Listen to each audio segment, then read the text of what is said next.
ɗum nat yimɓe daña mana ganduɗa hoore maɗa deere o siifi o wi signini oɗon mana ɓataka ko Cheikh Mamadou Mamoudou o wi kan o wi le 7 février 1889 ni woni ɓataka o itta koye deftere Cheikh Moussa Kamal Kangel no mbiɗum ni maayo gandal e deftere makko witede jour albasini e hello mana ganduɗa hoore maɗa 363 walla mbiyen temedde tati e capanɗe jeegom e tati ni woni kanko Camara o wi de oɗo Cheikh Mouhamadou Ahmad al Magami o waɗi ko hunde de o wi ko hande o wi saabu nabi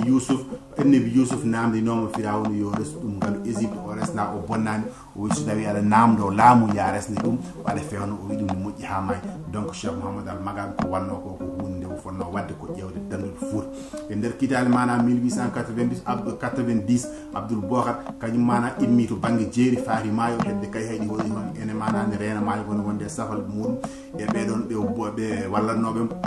ni woni kanko Cheikh Mouhamadou al Magami o immi e nder oɗon saaha o ngoɗo o Magama omo yaha horndolde o yaadani konu ni woni ɓe tawoyimo horndolde e ballal wuuro ngo e ɓeɗo safalɓe on ta ardino safalɓe kono safalɓe ko oɗo biyeteɗo Mouhtar wulde Mouhtar Mouhamed ene wondi e baɗum mana gan hoore maɗa ko leñol ɓeɗo wiyeteɓe charati ɓe nanguimo toon ɓe jani e dow makko ɓe mbarimo ni woni ɗum nana to e Magama wuuro ngo yimɓe ɓe peeri ɓe cari pay jeeri ɓe cari pay waɗo miso Abdoul Bokar tawi en ɗo bone koko waɗata ni woni ɓe dogi kanko mana gan hoore maɗa Cheikh Mouhamadou al Magami wonduno e almuɓe makko rewnoɓe makko koye hoye ɓe ganduɗa tigui koye makko gonduno jamma ñalawma ɗum muusi ɗumen laawi jeeyi pay mana gan hoore maɗa jowol tawi ɗon colonel Dodge ɓe mbi colonel Dodge ni de woni ɓaji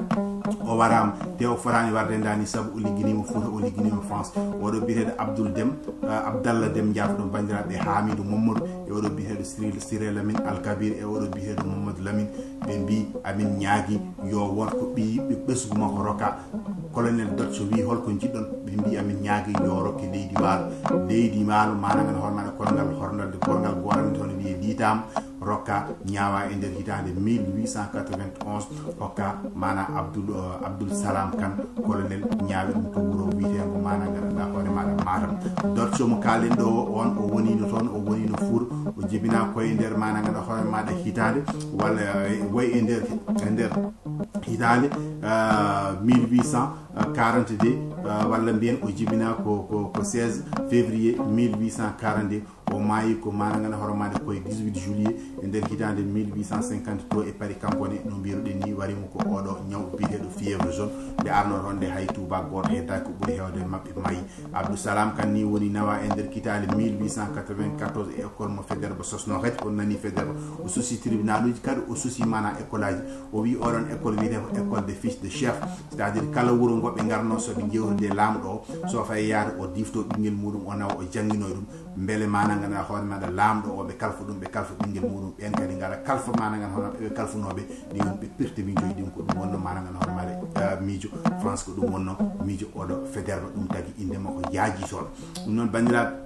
o nawa toon nde o nawa toon o tawi toon oɗo Farapenda Diaw oɗon ko ɓi Yero Diaw o tawi toon mana gan hono oɗo Bouna Ndiaye hono mana ɓi lamɗo Jolof kanko Abdou Salam Kane ni woni mana ganduɗa hoore maɗa nde o immi toon ni woni o fiila chef de canton e nder kitale 1908 ha 1944 o laamimo 36 ans hay mo yaani mbaroli ɓe mbi nani dille muɗum ni woni woni makko laamor ko wiyeteno ko Kanel o laamimo ɗon hawri e nder oɗon jamanu Mali kañumne tubakoɓe naati toon nelama toon ono oɗo biyeɗo colonel Archinard ene jogui sawru muɗum ene ardi mana e fusde duuɗe nde o yetti o nanggata mana kanko Allah ma ko bonde miijo e bonde laamu ko neɗɗo kalfanoɗo o wattata ɗum lamɗo ni woni halfa mana ɓe halfunoɓe ni woni o yane mabɓe toon o haaɓi e lamɗo juɗɗo Amadou Cheikh Oumar Feri fayi Niger tacci toon mana faari mana gan hoore Nigéria banggue Sokoto artani ni woni laamuji fulɓe puɗɗi toon fusde laamuji diine puɗɗi toon fusde ni woni kamɓe fuurankoɓe wonno toon ɓe donki jonde e dande colonel Archinard wiɓe joni de ɓaadi hakkude feere ala moƴƴe mon ko duttuɗon ɗum woni ɓe mbi fergo Cheikh Oumar kadi wiyama kadi fergo duttugol Cheikh Oumar ni woni ko heddino toon ko takki maayo ngo eɓe garta kala wuro mongo go be ngari be jettobe kodo don dum woni so tawi ƴeewama e nder taariku fuuta fo jiiɓodir woni hakkadi no jiidi yumay baba ko ɓuri hewde immino ko toro mana ganda hoore maɗa fayi damba yeehi ha yetto yimali nde ɓe gartan nde ko immino mana mali ko foof win rutto toro ko heewi ene heddi koye lawol ɗum de kala mo kalduɗa hande mana damga gonɗo damga so wiyama dani wiya min mamam immi ko toro mamam immi ko ga mamam immi ga ko ɗum tagi mamiraɓe jeeyi to garti ga ene mbaɗi yewtere wani noon so tawi mana ganda hoore maɗa Allah walli gueno walli ɗo ha yeeso ma en garoy kaalen hon ɗin haalade nde ɓe gimmi toon ɓe ngari eɓe jaaha ɓe jetti magam ni won ɓe tawi wuro ngo e ngo weli hodde saabu e ngo waɗi waalo e ngo waɗi ndiyam e ngo waɗi fof hewɓe magge mawɓe keddi ɗon wuro ngo ɓeydi mawnude ha hande no mbirɗen ni magam wonti gonno ko gurel wonti gural ni woni France ɗum muusi ɗum laawade yidde hakkadine nanngude Abdoul Bokhar saabu eɓe gandi so keɓani Abdoul Bokhar feere mabɓe fewata kala to ɓe gimmi koko bonnat ɓe nangi e cafatu oɗo gondunoɗo e Abdoul Bokhar ɓe jeeni ɗum yo waɗ feere warnaɓe Abdoul Bokhar saabu on tan wawi wadde Abdoul Bokhar wono mbiyeten Moukhtar wuldu Moukhtar ko on tan wawi wadde Abdoul Bokhar ha e ñalawma